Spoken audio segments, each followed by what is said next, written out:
வணக்கம் students. Next நம்ம பார்க்க போகிறது find the Fourier sine transform of e power minus a x. நம்ம ஒரு ஃபூரியர் சைன் டிரான்ஸ்ஃபார்ம் கண்டுபிடிக்க போகிறோம்.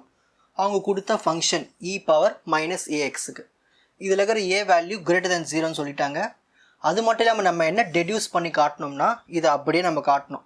இதை சால்வ் பண்ணி integral 0 to infinity s by s square plus a square sin sx dx equal to pi by 2 e power minus ax இதை வர வச்சு காட்டணும். சரி, ஸ்டெப் 1 எப்பயுமே நம்ம என்ன பண்ணணும்னா ஃபூரியர் சைன் டிரான்ஸ்ஃபார்ம் உடைய ஃபார்முலாவை எழுதணும்.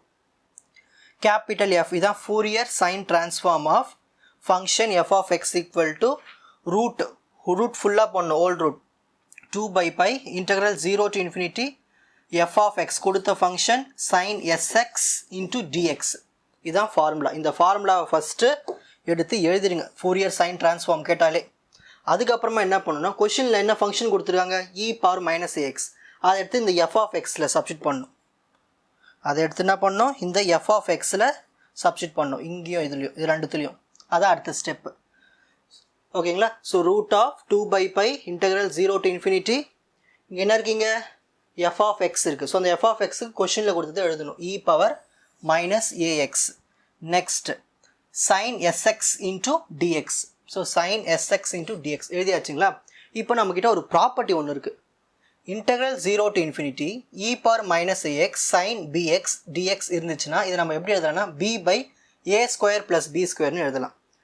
இப்போது இந்த ப்ராப்பர்ட்டியும் இதையும் கம்பேர் பண்ணுங்கள். ஃபஸ்ட்டு இந்த ரூட் 2 by pi எடுத்து எழுதியாச்சு ஆன்சரில். இப்போ இதை ரெண்டுத்தையும் கம்பேர் பண்ணுங்கள். இங்கே இ இருக்குது, இங்கேயும் இ இருக்குது, இங்கே மைனஸ் ஏஎக்ஸ் இருக்குது, இங்கேயும் மைனஸ் ஏஎக்ஸ் இருக்குது, இங்கே சைன் எஸ்எக்ஸ் இருக்குது, இங்கே சைன் பிஎக்ஸ் இருக்குது, டிஎக்ஸ் இருக்குது. ஸோ எல்லாம் பார்க்குறதுக்கு ஒரே மாதிரி இருக்குங்களா?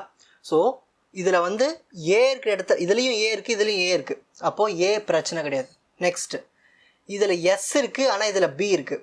அப்போ நம்ம என்ன பண்ணோம் பி இருக்கிற இடத்துல எஸ் போட்டுக்கணும். அப்போ நம்மளுக்கு என்ன ஆன்சர் வரும்? இந்த பிக்கு பதிலாக எஸ்ஸு, இந்த ஏ ஸ்கொயர் எடுத்து அப்படியே எழுதிப்போம், ப்ளஸ் இந்த பிக்கு பதிலாக எஸ் ஸ்கொயர். ஸோ இந்த ரெண்டு ப்ராப்பர்ட்டி கம்பேர் பண்ணி இந்த ஃபார்முலாவில் அப்ளை பண்ணிங்க b by a square plus b square. So இதில் ஏ இருக்கிறதுனால இங்கே ஏ ஸ்கொயர் பிரச்சனை கிடையாது. ஸோ இந்த எஸ் தான் இருக்குது இங்கே பிக்கு பதிலாக. அதனால் நம்ம என்ன பண்ணலாம் ஆன்சரில் எஸ் பி இருக்கிற இடத்துல எஸ் போட்டால் முடிஞ்சு போச்சு. இதோட ஸ்டெப் 1 ஓவர். ஸோ நம்ம அவங்க கொடுத்த ஃபங்க்ஷனுக்கு ஃபூரியர் சைன் டிரான்ஸ்ஃபார்ம் கண்டுபிடிச்சாச்சு. இப்போது இன்வர்ஷன் கண்டுபிடிக்க போகிறோம். Step 2 applying the inversion formula. ஒரு ஃபூரியர் சைன் டிரான்ஸ்ஃபார்முக்கு இன்வர்ஷன் இதுதான் formula. F of X equal to root of 2 by pi integral 0 to infinity Fourier sine transform of given function. So அவங்க கொடுத்துருப்பாங்க ஒரு function Fourier sine transform of f of x into sine s x d x இதுதான் formula.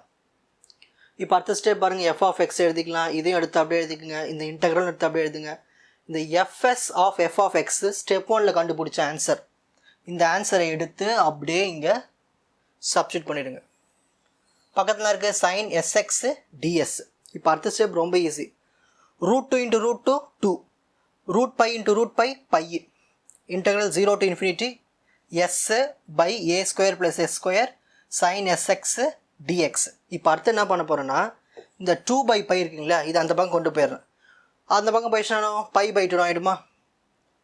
அந்த பக்கம் போயிடுச்சுன்னா pi by 2 into f of x. ஓகேங்களா? இது அதை ரைட் ஹேண்ட் சைடில் இருக்குது அப்படியே எழுதுறேன். நான் ஒன்றும் இல்லை, இங்கே பாருங்கள், இதை தூக்கி லெஃப்டில் எழுதிட்டு இதை இந்த பக்கம் ரெசிப்ரோக்கல் பண்ணிவிட்டு எழுதியிருக்கேன். வேறு ஒன்றுமே இல்லை இதில். ஓகேங்களா?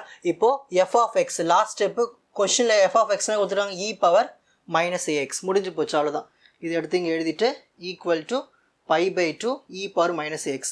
இதை வர வச்சாச்சு பாருங்கள். அவங்க கொஷினில் கொடுத்ததை வர வச்சாச்சு. அவங்க கொஷினில் இதை டெடியூஸ் பண்ண காமிக்க சொன்னாங்களே, காமிச்சாச்சா லாஸ்ட்டாக? அவ்வளோதான், ப்ராப்ளம் ஓவர். இப்போது screenshot time. So first step 1 Fourier sine டிரான்ஸ்ஃபார்முக்கான ஃபார்முலா எழுதணும், கொடுத்த ஃபங்க்ஷன் அப்ளை பண்ணணும், ப்ராப்பர்ட்டி பயன்படுத்தி ஆன்சர் எழுதணும். ஸ்டெப் 2 இன்வர்ஷன் ஃபார்முலா எழுதணும். ஸ்டெப் 1ல் கண்டுபிடிச்ச ஆன்சரை சப்ஸ்டிட் பண்ணணும்.